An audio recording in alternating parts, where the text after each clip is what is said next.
If you want to make sure you stay in good conversation, you gotta tune in to Coffee and Conversation with Collette. That's me, Thursday mornings from 7 a.m. to 8 a.m. on the only station, WHPR TV 33. See you soon.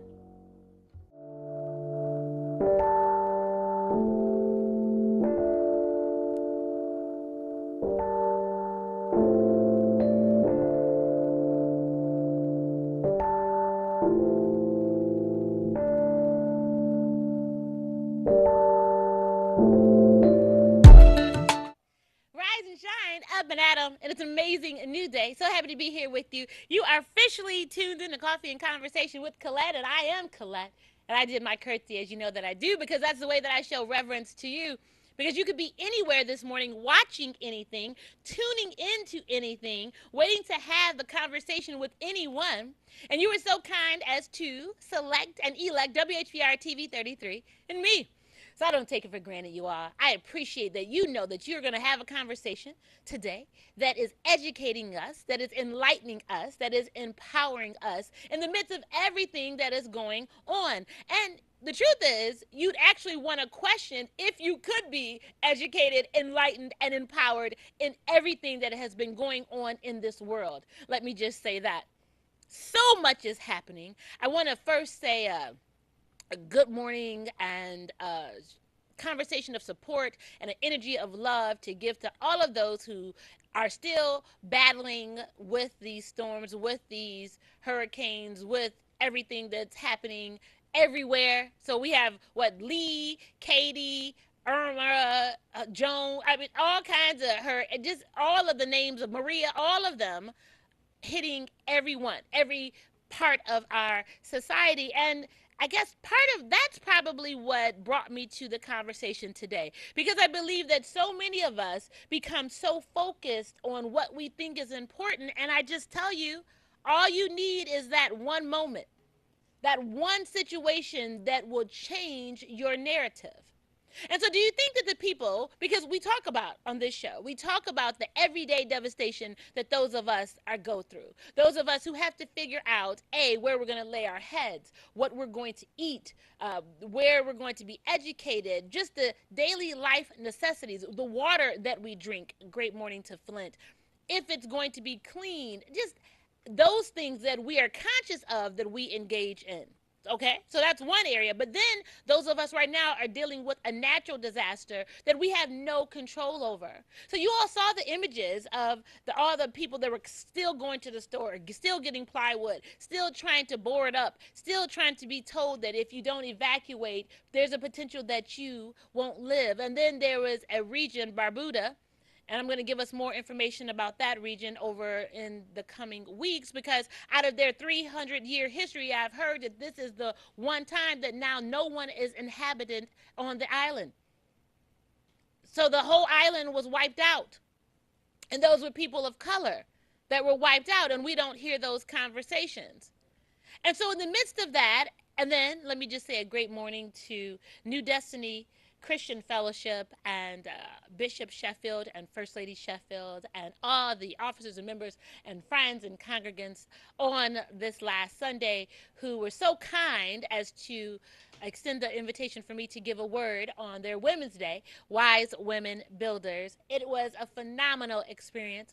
So thankful to all of you who came up and had kind words to share with me, those of us who shared tears of joy and growth and gratitude for our life lessons. Thank you so much, and a great extra good morning to my family, my mom who was in attendance, and Sydney who was in attendance, and Gina Harper Kirtland who was in attendance, and Rita Clark who was in attendance, and the rest of you who shared words through social media because you couldn't be there in presence but in spirit. Thank you all. Support means everything, and it's in action and word. So it's one thing for me to say I support you, and it's a whole nother thing that if it's inconvenient for me, if it's something that was not part of my planning, if I had all these other things to do, if I was just focused on me, that I remove myself from that and say, let me go and speak some energy and some love and some life into you. So I appreciate that, you all, and I pray that I was led to give you a word that makes sure that you are better because of it. I believe that I have. So thank you all. So this morning, I want us to get to where we are right now in Black America. Okay? And I came up with a theme and I thought it was really interesting. And if you have an opinion, if you take exception to it, that's fine too, because, there's more than one way to have a conversation. I want you to always feel that you can call in. And callers, I see you. The lines are lit, so I'm going to make sure I get to you all. You'll help me out with, moving some hair out of my way so I can see. Let me give you the call-in numbers: 313-868-0342, 313-868-0351, 313-868-4336. So today we're going to talk about, has Black America flatlined? Let me give that to you again. Has Black America flatlined? So you know what happens in flatline, and I hope that you immediately got the image of thinking that you saw someone that was in a hospital or someplace where they had the heart monitor, and then when everything drops, when the person's pulse and it believes that you are getting close to your transition out of life, it's a straight line. And normally it's accompanied by a sound. It's that. So flatlined. So, for our purposes today, I want us to really think about what that means, what that looks like. Well, flatline is normally defined as the failure to launch, something being static, okay? I believe that Black America, in the midst of all these great strides, I'm going to read to you what I wrote because I don't want to miss anything. Normally, I try to summarize it, but I want to read to you exactly what I wrote so you can get the point. It appears that Black America is caught in the great strides of our forefathers and mothers as displayed from the stories of all of our icons. You know who they are. Beginning to name one would never give the adequate homage and gratitude that we collectively bestow upon them in our ongoing conversations, our papers, our books, our lectures, our advancements in mainstream America, and we could go on and on with that. However, today we need to discuss our new generation and how we've been unable to exceed and maintain beyond those efforts. I believe that we are stuck. We are stuck in the riots. We are stuck in the protest. We are stuck in reparations. We are stuck in separate but equal. We are stuck in handouts. We are stuck in set-asides. We are stuck being the victim. We are stuck.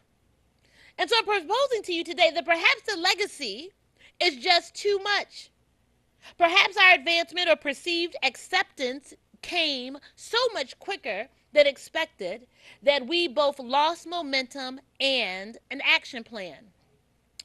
From the riots this past week in St. Louis to the ongoing deny of democracy and standing for the national anthem, or in the case of an amazing young man, Stone Chaney, out of school district in Farmington Hills at 11-year-old, who has since the second grade decided that he was not going to stand for the Pledge of Allegiance, was snatched up out of the chair because he did not stand. And he has been doing this since the second grade, and now he's in the sixth grade. And in the article, the interview that he stated was, "I pledge my allegiance to God and to my family," as an 11-year-old who was strong enough to stand on his beliefs.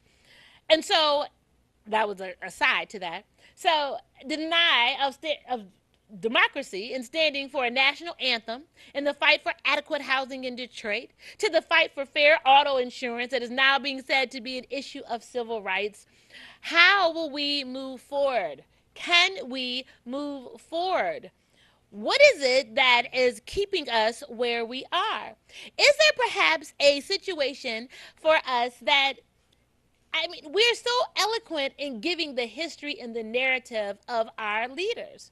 We can tell you in tongue all day about Dr. Martin Luther King. We can talk about Honorable Minister Malcolm X. We can talk about Dick Gregory, who just had his homegoing complete services over the last week. We can talk about Medgar Evers. We can talk about Rosa Parks. We can talk about Harriet Tubman. We can talk about. And we're so quick to be able to give you all the history of how they thought, and we can pull out their papers. And for some of you, your direct lineage and connection with legacy. And then you wonder, especially in our area, you all know, you Detroiters, Metro Detroiters, you know how it works here. We have groups of people who have a designated name, and those are the names at which we follow. And we can consistently talk about the history of their parents, and then those are the children who are now standing on their shoulders. And do you feel, I wonder if they even feel that they're meeting the legacy? Maybe it's too much for them. I've never asked, and maybe that's one thing that I'll do when I see Senator Coleman Young again. I'll ask him, is that pressure for you? Because everyone knows the legacy that Coleman Alexander Young left and created in the city of Detroit.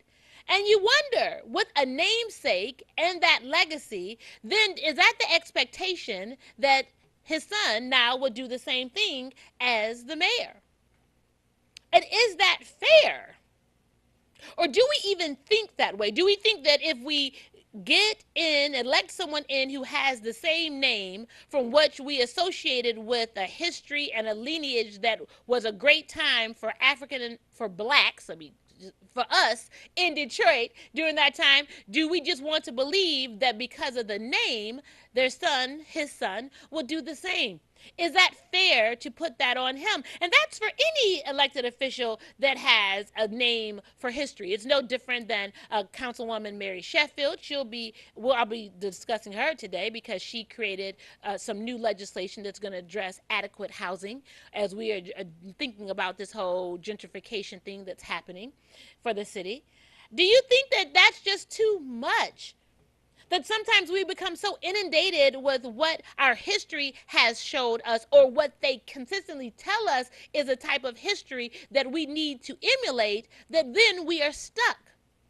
And so let me just give you one other piece to that. Because in the midst of that, sometimes we can become so engaged with what was in the past, we don't know how to move forward. And then when history is always telling you, yes, when it's Black History Month, we talk about the same people. When it's time all throughout the year, when there's an example of love and kindness, we always bring up King and Gandhi, if it's the same old thing. And I'm not taking away from that point in time how they were effective in their stance, in their ministries, in how they felt they needed to effectuate a positive change in these United States, in these Americas, in this world. Of course, it was applicable at that time, but what if it's not applicable now? What if it is that we need more? But are we in a space where all we know how to do is protest because we believe that that is our voice and they will hear us? I happen to be watching a clip, and I'm not going to give the gentleman's name because I don't want to give energy into this he's a noted white supremacist, and he has a show, and I was watching it because I was interested to hear what he had to say. And he said, well, you know what? The issue with black folk is that no matter what, they're always going to blame white people. And he gave some issues. He said specifically, he talked about Baltimore. He said, so what happens when you have officers that are black who then kill another black person and then black folks riot? Well, they start off as a peaceful protest, then turns into a riot. He said, but no part of that was there a white person involved. But it's okay now, Black Lives Matter. And so we now need to stand up and protest because you're not hearing us. He said, but we didn't have anything to do with that. And I said, wow. That's really interesting. Do we look at it that way? Or are we going to take it and say, well, because it's society, and it's a society that white America has created for us, and so this is what we have to do in it, and so this is then why we have come to where we are, and so this is why we loot and why we're stealing and why we're doing all those things to damage our communities. But still, it's not a plan for us in our communities. It's not. It doesn't have anything that moves an agenda forward. We saw what was happening this last week in St. Louis, coming off of a verdict of not guilty. And you saw all the clips of everybody rioting and looting. And then what is what I'm saying? Let me give a quote. Quote, here's the thing. When we talk about race relations in America or racial progress, it's all nonsense. There is no race relations. White people were crazy. Now they're not as crazy. To say that black people have made progress would be to say they deserve what happened to them before. That was from Chris Rock.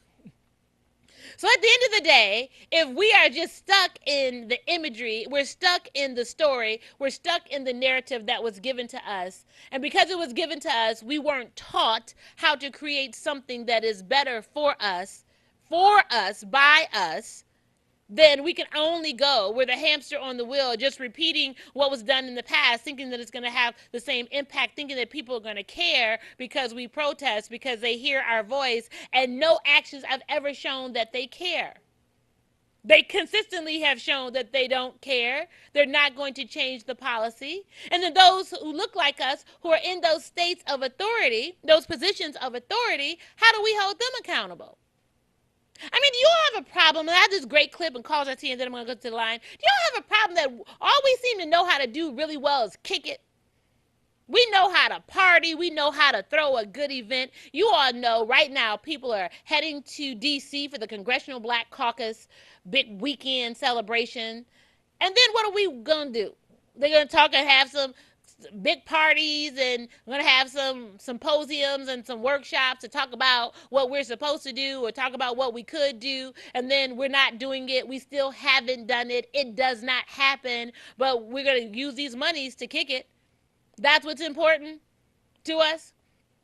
Or maybe we need to be in a situation like those who are dealing with the hurricanes and the like, is that when everything is taken away from you and you can do nothing else, then that's when your truths come out. Maybe that's how we become better, because we have to have everything taken away from us. Maybe we're better when we have to fight for things. Maybe it was better for us when we had to, those of us coming up from the South, when you knew that you couldn't go to their schools, when you knew that you couldn't ride in the front of the bus, when you knew that you couldn't sit at the counter at the diner, when you knew that you couldn't go to their restrooms. Maybe we were better when we knew that we weren't afforded those things just because of the color of our skin, and then we looked more to each other and created more for each other and made life better for us. I asked my mother yesterday, and great morning to you parents, I asked her yesterday, I said, well, Mom, what was it that caused you all to leave Arkansas? Well, it was a better opportunities in the north for jobs and more money. I said, but you couldn't have just stuck it out down there? Because everyone says that at that time, even though it was what it was, there was still a stronger sense of community. Folks still worked to help each other. We were each other's neighbor. We were each other's keeper, and then we just moved away from that. So we wanted to do something better. So we wanted to come up here and make more money and have a different lifestyle, have a different experience. But how's that worked out for us? So maybe we're just flatlined. We're just static. We don't know what to do, so we're just merely existing. We're merely holding on. I'm going to go to a clip. This clip is Tupac having a conversation. Then we're going to come back and get to the lines and see what you think, okay? Huglife. The hate you gave little infants, UCK, everybody. Meaning, what you feed us as seeds grows and blows up in your face. That's thug life. Man, it's like, that's deep. It's like, when you're born, usually you're born into a dynasty or an empire, right? I feel as though I'm cheated because instead of me fulfilling my prophecy, I have to start one. Instead of me, doing a good job and carrying on the empire, I have to build one. And that's a hell of a job for a 21-year-old. You know what I'm saying? That's a hell of a job for any youngster, male or female, to have to build an empire for your family. You know what I'm saying? And it's like, especially when the odds is that, you know that somebody else who lives in the inner city, the real inner city, suburbia, who, when he's born, 16, he gets a car, automatic. There's money in the bank for college, it's Christmas. It's like a sad story, but it's real. Because this world is such a, and when I say this world, I mean it. I don't mean in an ideal sense. I mean in every day, every little thing you do. It's such a, gimme, gimme, gimme. Everybody back off. Everybody's like, you taught that from school, everywhere. Big business, if you want to be successful, you want to be like Trump, gimme, gimme, gimme, push, push, push, push, step, step, step, crush, crush, crush. That's how it all is. If this is truly a melting pot in the country where we care about it, and Lady Liberty got a hand like this, she really loves us, then we really need to be like that. And it needs to be the black kids. And if there's a white person who got money, then he need to help them. He need to help black kids, Mexican kids, Korean kids, whatever. but it need to be real. And it need to be before we all die, and then you say, oh, I made a mistake. We should have gave them some money. We really should have helped these folks. It's going to be too late. You know what I'm saying? And then that's when you got to pay your own karma. And that's when God make you punish, when God punishes you. Because I feel like, you know, it's too much money here. I mean, nobody should be hitting lotto for 36 million and we got people starving in the streets. That is not idealistic. That's just real. That is just stupid. There's no way Michael Jackson should have, or whoever Jackson, should have $1,000,000 billion and then there's people starving. There's no way. There's no way that these people should own planes and their people don't have houses, apartments, shacks, drawers, pants. It's basically saying, look, these are the problems here. You know, and here we are 10 years or plus later. The problems are still there, and the intensity of the music has built to the no hope, the I don't give a attitude. How did we get from Grandmaster Flash, the message, to where we are now in hip-hop? Again, you have to be logical. You know, if I know that in this hotel room they have food every day, and I'm knocking on the door every day to eat, and they open the door, let me see the party, let me see like them throwing salami all over I mean, just like throwing food around. Or they're telling me there's no food in here. You know what I'm saying? Every day, I'm standing outside trying to sing my way in. You know what I'm saying? We are hungry, please let us in. We are hungry, please let us in. After about a week, that song is going to change to, we hungry, we need some food. After 2, 3 weeks, it's like, you know, give me all the food, breaking out the door. And after a year, and you just like, you know what I'm saying, I'm picking the lock, coming through the door, blasting, you know what I'm saying? It's like you hungry, you reached your level, you don't want any more. We asked 10 years ago. We was asking with the Panthers. We was asking with them, you know, with civil rights movement. We was asking, you know, now those people that were asking, they're all dead and in jail. So now what do you think we're going to do? And we shouldn't be angry. And my raps that I'm rapping to my community shouldn't be filled with rage. You know what I'm saying? They shouldn't be filled with the same atrocities that they gave to me. In the media, they don't talk about it. So in my raps, I have to talk about it. And it just seems foreign because there's no one else talking about it. All the society is doing is leeching off the ghetto. They use the ghetto for their pain, for their sorrow, for their culture, for their music, for their happiness, for their movies. You know, I want when they see me, they know that every day when I'm breathing, it's for us to go farther. You know, every time I speak, I want the truth to come out.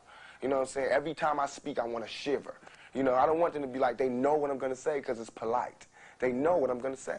And even if I get in trouble, you know what I'm saying? Ain't that what we're supposed to do? I'm not saying I'm going to rule the world or I'm going to change the world, but I guarantee that I will spark the brain that will change the world. Mm-hmm. But as far as the lyrics, you can look at lyrics in my album, any album, and I'll pick out lyrics and I'll shut them up on all their points. You can look at my recent album, Me Against the World, the title song, Me Against the World, where it has lines that says like, can you picture my prophecy? Stress in the city, the cops on top of me. The projects is full of bullets, though bodies is dropping. There ain't no stopping me. Constantly moving while making millions. Witnessing killings, leaving dead bodies in abandoned buildings. Can't reach the children cause they illin'. Addicted to killing and the appeal of the cat pilling. Without feeling, but will they last or be blasted? Hard-headed bastard. Maybe he'll listen in this casket. Now how does that glorify thug life or gangsterism? I don't see how that does it. I don't understand how that could be, how you can say, you know, we're the cause of all this violence. I think that what we need to do as a community is start taking control back of our communities. You know, I understand it's always going to be drug dealing. I understand it's always going to be violence, but we just need to regulate it so that we can at least have like a peaceful zone where we can all be cool, you know, or else we're going to all die. We're going to all be destroyed because soon the government is going to make the young black male and the young Hispanic male the prime target of their all their resources and all their jail sentences and all their powerful weapons and technology will be the enemy. So unless we stop it now, regulate it, we're going to end up crashing against a wall. You know, you've never seen in no time in history where they've put so much attention on some music. You know what I mean? And made it like we are the cause of all these problems. You can look at it with a 3 strikes law. You can look at it where they're building more jails. They're starting to sell jail space. Yeah. You know, jail is big business. Believe me, I'm in jail. I see the big business. They charge you for your telephone calls. They charge you for disciplinary problems. Jail is big business. You know, you can feed a whole town off one jail. This jail is in the middle of a town that feeds everybody. Everybody works here. This is the main income. So if there was no criminals, nobody would work. You know what I mean? So if we don't start peeping that, we're in trouble. The violence, but it's violence in America. What did the USA just do flying to Bosnia? We ain't got no business over there. You know what I mean? It's the same thing. How can they tell us not to have gang? You know what gang violence is? Mostly, and the people don't want you to hear this, somebody shoots your family member. So of course you retaliate. You know what I mean? Same thing the US does, except nobody even shot their family members. You know, they see somebody bomb a school and all these people get killed, so the United States feel like, ooh, that's messed up, we gotta go show them who's the real killers. That's the same mentality these gangsters get. You know what I mean? So until they stop that mentality, we won't stop. Or they won't stop. Because they watch this country to see what they do. America is the biggest gang in the world. I do believe that there's a piece of liability on the drug dealers and the gangsters and the gangs and all of that, but these are not scholars. You know what I mean? We pay taxes. We pay taxes. This government is not doing anything to stop it. When the people in LA, after the rebellion, when we stopped and there was a truce, nothing happened. Did we get any jobs? No. Did we get any relief? No. But every time there's a flood, an earthquake, or a thunderstorm, America will give mad millions to somebody because their house broke down. They don't care if we stop the violence or not. They don't care about gang violence. You know what I mean? Every time that Bosnia gets shot at, any place gets shot at, they send them a whole bunch of millions in food and packages from Somalia, everywhere. Everybody getting food but us. So we don't want the gang violence to stop. So they can't ask me to tell them to stop the violence, because I can't tell nobody who's hungry what to do unless I'm ready to feed them. Then I'll tell them what to do. Don't support the phonies. Support the real. You know what I mean? How can these people be talking about how they so real and they don't care about our communities?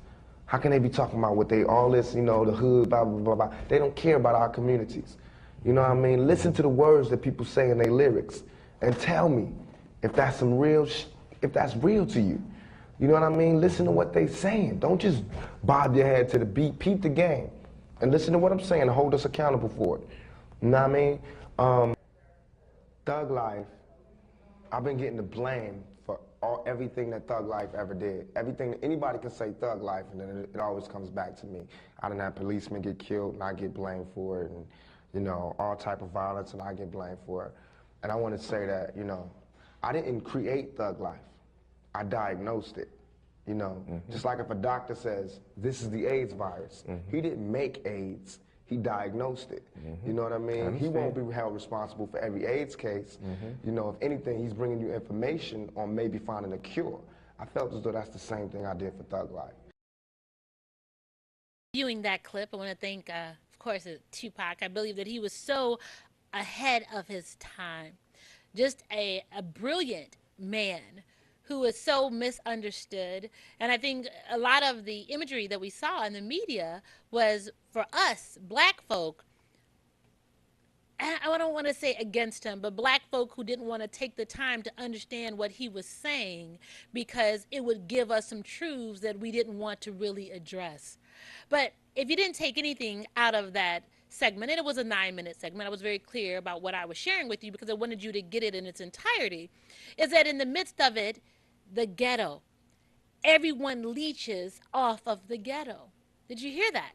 So we get our entertainment from the ghetto. We get our culture from the ghetto. We get, start thinking about it. Everything, when it looks, everything. So communities get more money for education because everything is poor. Test scores are poor in the ghetto. Monies are allocated for housing because inadequate housing in the ghetto. For clothing, culture, entertainment, everything is created off of depictions in the ghetto. People are making money. Everyone's making money except the people in the ghetto. So no one wants to change the dynamic. And what did he say, which is so true? Even those who say that they represent us, you have to look at what they do, not what they say. It's quite easy to have the conversation and say, I'm going to do A, B, and C. But until I actually see you doing A, B, and C, that there's a plan that is actively taking place. And I know a lot of you, and I'm about to go to the phones, I know a lot of you all don't want to hear this, but I'm gonna give this one to you anyway. We said and talk about insurance, right? Specifically in the city of Detroit. Everyone knows the insurance state of Michigan, okay, but I'm talking about Detroit. So either you are getting paid, you're paying out of the gazoo for insurance, or people are riding around without insurance. I believe for as long as I am old, I have heard people who are vying for the votes of people to say, I'm going to fight for insurance. I'm going to get insurance back, good insurance quotes. And everyone keeps voting these people in who keep talking about it, and none of it has changed. I'll be 46 in a few weeks. And the only time there has been real action and traction that has been vocalized is what's happening right now. And whether that's because white folk are moving into the city, whether it is because Mayor Duggan is he needs some extra push or platform because he is running for mayor again, it sounds right. But I don't ever recall a time when a mayor was up in Lansing, a Democratic mayor sitting down with a Republican legislator to talk about what insurance needs to look like. And then the Republican legislator saying that they're depending on the Democratic mayor to be able to get the support that they need to try to get some momentum with this bill. Are you kidding me? But we've been black in this city for how long? We've had folks that look like us who are representing us in legislation for how long? And I'm just taking from all the angles, from the city council to the commission to the state rep to the state senator. Any position that we have had, from the Wayne County treasurer to the Wayne County executive, we have all had people of color that have been in those positions. And it has not changed for us. So explain to me why. So is it because, again, it's a conversation that we want to hear people have, but there's nothing that actually shows that it's tangible as long as we keep saying that we're working on it. And the truth is we probably don't even know how to work on it. We don't even know how to begin to formulate something that is going to actually be passed. Yeah, I said it. I said it. Because the truth is, if it's fixed, then you don't have a platform. Y'all don't want to hear that, though. So if you begin to start fixing, as Tupac said, if you begin to actively start fixing what the ills are in the community, what else will you talk about? That's no different than medicine and the issues that we're having. Do you actually think they couldn't cure cancer? Do you actually think that asthma and all these allergies and all diabetes, that all these things couldn't be cured? In who we are and as technology and all the monies that we have in research and development, you actually think that there couldn't be a cure? But if there's a cure, then I can't make money off of you anymore. I don't have a platform anymore. I can't send you to the doctor so he can give you more drugs to manage what he's diagnosed with you, not looking at what the side effects are of the drugs that he's giving you that can create other side effects in you and keep you in that cycle so then I can bill your insurance. Come on. There's a logical component to this, as he said, that we have to be able to address. I can't fix the ills in the community because if I do, then we won't be able to oppress them anymore. Because I'm going to keep pushing things around. It's the shell games. I'm going to keep pushing things around and keep having them fight for the same thing. Because are you kidding me? We're still fighting for equality. We're still fighting for fair. We still have to fight for voting rights. Right now, in 2017,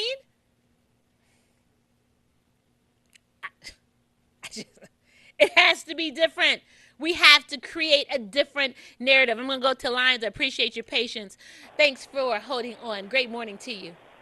How you doing today? I'm great, Amal. How are you? All right. First of all, give shout to TV 33, Yes. R.J. Watkins, Please. all your fellow TV show hosts. Mm-hmm. Rest in peace, J.D. Hill. Mm-hmm. Also give a little shout-out to Son of Man. Yes. Thank you for bringing this topic up today because it is totally relative. Your topic has Black Life Flatline. Yes. And I have to say yes because 2008, or I think it's January 2009, if you look like me, okay, and when you saw this family that looked like me walk across the stage in front of everybody, you saw thousands and thousands and thousands and thousands and thousands of people at President Obama's inauguration. Yes. It was a source of pride for everybody, not just in Detroit, not just in this country, yes, but all around the world. Because in our generation, And I'm going to ask you this. We never thought that this country would even allow a person that looked like us to be president. Am I correct? You're absolutely correct. Okay? But the one thing about it, though, person never called himself black during his whole administration. Not one time. Now, that particular person, when he came to he didn't even come to Detroit to campaign because everybody in Detroit voted for him because he was black. Yes. Or their perception of him being black. And ain't nothing wrong with that because at the end of the day, people are going to vote for the reason what they want to vote, yes. Be it legal, be it non-legal. But remember, in this country, there are laws that's based on you can't make decisions based on your color. Okay, so these last 8 years, right? All right. Most people that look like me got into the mindset of, you know what? It's could think white. Okay. You got a president that's doing things that people who look like they're doing. Mm-hmm. Okay, but the reality is people that don't look like us started acting black. Okay? So now, after 8 years of this country, where it comes down to people that's been running this country for years and years and years, they felt that that was pushed down their throat. Okay.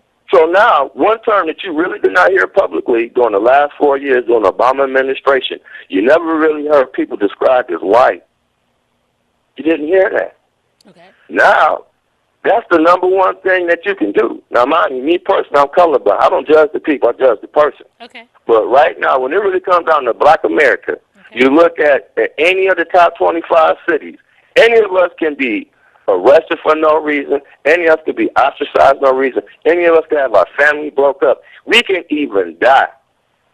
But what are we doing?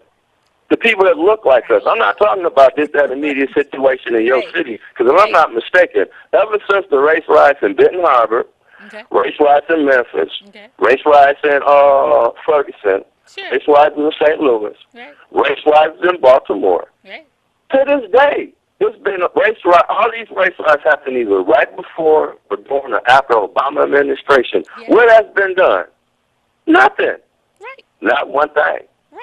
So, in order for us to really save the hood, we who live here need to see who's next to us. So if it's on the east side, let's the main person stay next to you. Get to know your neighbor because he stay with you. He live around you. If it's somebody that don't look like you and he stay around you, get to know him because he live with you. It has to be about resurrecting the hood. Who's around you is who you need to show mad love. Because the people who have animosity against you, they ain't gonna never live next to you. I agree. I agree. Everybody, you said it, and let me just add this point. And in my humanness, I prayed to become colorblind. I haven't gotten there yet totally, and let me just tell you why. Because I'll explain to you how I got to be colorblind. I get that, but I'm gonna tell you how I'm not there yet. So if I'm riding down the street and I see people who are out panhandling and asking for change, now on the major intersections around this city, all the people are white. And they're younger white people that are out asking for money. Now, and I look at the cars that are riding by and giving them change. And one day I just sat there, kitty corner, to see who was going to give them change. The people that look like them, other white people that rolled past, they didn't stop to give them change. Black folks stopped to give them change. And I wonder, and I said, well, wait a minute. If there was a black person, because we all assume that those who are out panhandling, everybody that needs a hand up, is going to be black. These are able-bodied white folks that are out here asking for money. Now, you could clean yourself up and go right over there to that gas station, McDonald's, whatever the case may be, and I promise you they'll give you a job. But then we'll say, the conversation is, now there's an opiate addiction. So now these people have a disease and we have to help them. So again, that goes to Tupac's point of people, what do? They're leeching off the ghetto. So now these folks who happen to be white who are in this position, now we're going to have all these monies that are allocated for these programs when we've had quote unquote diseases in our communities forever that no one put the money in. I take exception to that. I take exception. I'm at the fruit market the other day. I got my stuff. I'm in the line. Wait, I need to give this point too. I got my stuff. I'm in the line. I go to the people in front of me, definitely are immigrants. They come. They have a basket full of stuff. They go to pay. They pulled out the EBT card. And I look, of course, I observe, I look around. Now there was a black person in the next line, there's a black person to the left and right of me. I sat back to see when they paid, they pulled out their credit cards, they pulled out cash. But the person in front of me that I know y'all ain't working. I know you didn't build into the system, but you pulled out an EBT card to pay for your stuff. And I looked, y'all had the new iPhones, you had the blingy watch on, your woman had a big old ring on, but y'all put out the EBT Yeah. card. You have to remember, we live in the capitalist, the democratic society, Man. which is based on capitalism, but at the end of the day, it's based on greed. So right now, what's the basis of why people get money in the streets and don't pay taxes? What's the basis of committing felonies for profit? It's based on greed. At the end of the day, that's I not don't based know on if it's mad love. greed. That's not based on family. It's based I on don't greed. know. I So wouldn't say if this that. society is based on greed, everybody here has the opportunity to be greedy. Real simple. Now, you live in a socialist society, you don't have the opportunity to be greedy. You have to be about nationalism and be about your community, because there is no love for profit. Sure. Since people that look like me have always been, they've made laws here to make us less than. We've always tried to imitate individuals who have no love for us. You know If what's their important? mindset was based on I done called democracy, you. based on capitalism, Hey, Mal, give me a minute. we live here, that's all it is. Hey, Mal, give me a minute. What we're going to do, I want to get the other call in before we have to go. We're going to continue this conversation tomorrow, if you'd be so kind, when we get to the Yes, 8 ma'am. o'clock top of the hour. So call back in because you made some points, and I don't want to miss them, but I want to make sure I get the other call in, okay? Okay. You know I got mad love for everybody in Absolutely. TV33, and you We too. appreciate you. Thank you. Thanks so much for your patience. You're going to be our call for today. Are you there? Hey, Collette. Hey. You know, that Tupac piece is so powerful because, you know, if we realize that once they don't move on us, we move on ourselves. Yeah. And they just sit back and watch the game. It's like the dumbest game in the world, and a lot of us are the pieces in this game. Sure. Sure. So if I start teaching abstinence and teach black girls that, you know, get a husband, Yeah. now birth control can't make money. Right.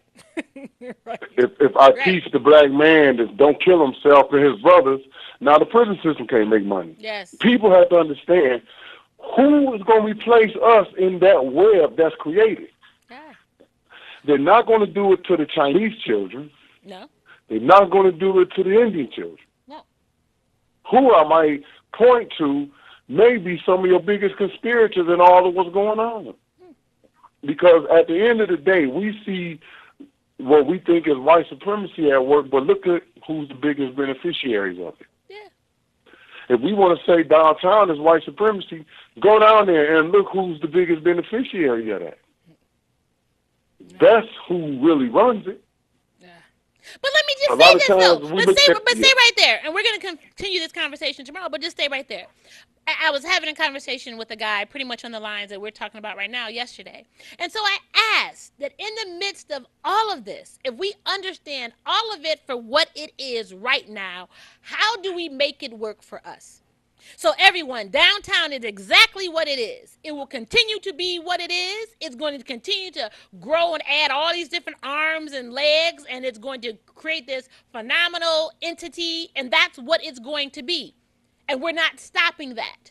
So what are we going to do in the midst of that is what I want to know. Because are we having a conversation because we're trying to keep saying it's not fair, and we think that it's not fair, and that it's going to stop? Because we think it's not fair? And then I want to understand, what is it that we think is not fair? What is it not fair? That black people weren't pulled in to get the jobs? That black people didn't have a chance to buy the buildings? That black people didn't have a chance to create the businesses? That what wasn't fair that we knew it to be prior to this whole town being created? Because the downtown was created. Dan Gilbert created that downtown. It was created. So we were here the whole time. I just want to, it goes back to what we've been talking about this whole hour. We constantly have scenarios that we're blaming other people, but we didn't create it. We didn't create it. We were here before they got here. Did you all think that at some point, so the white folks were here, you all know the history of the white mayors that we had. We black folks were here in a few numbers, and then everyone came up from the South, and everywhere else they came to be able to work in the factories, and then we started growing in numbers, and then white folks started moving out. Did y'all ever think that they weren't going to come back? But see, what we didn't do once we started amassing, because we just wanted to be like them, then we started moving out where they were too. So we weren't trying to develop this. We've had millionaires and access to all kinds of stuff that we didn't use to build what's going on down there now. And don't sit and try to tell me, oh, they wouldn't let us. Oh no, I don't think that will be the narrative at all. Because when I say look at who enjoys what's going on, like when I look at the hood and I say, okay, well they just built such a business in the neighborhood. Yeah. Who's going to get it the most? Who is going to patronize it the most, or who will it benefit overall the most? Yeah.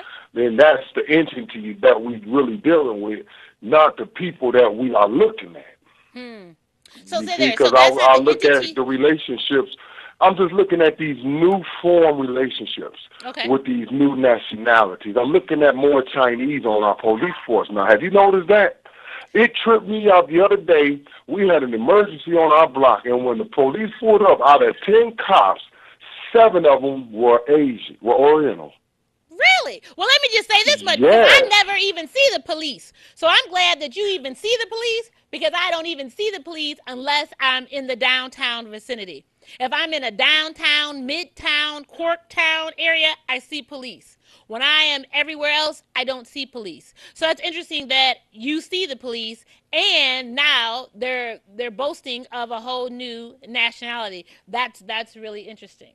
Oriental. It's true. And I wonder what dynamic is laid into that particular policy, because we're not used to communicating or conveying with Orientals.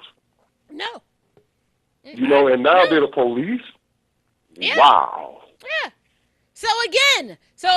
So now we have all these other factors that have been put on us, put within our communities. And all I'm asking us to do is think about truthfully where we are. Callers, I see I won't be able to get to you all today. We're going to continue this conversation tomorrow. Let me let you know that at the 8 o'clock hour, we're going to continue it. You all know from 7 to 8, we have the new Son of Man. We have the Son of Man and the new Nation of Islam. And we're going to delve into some more of what this conversation looks like.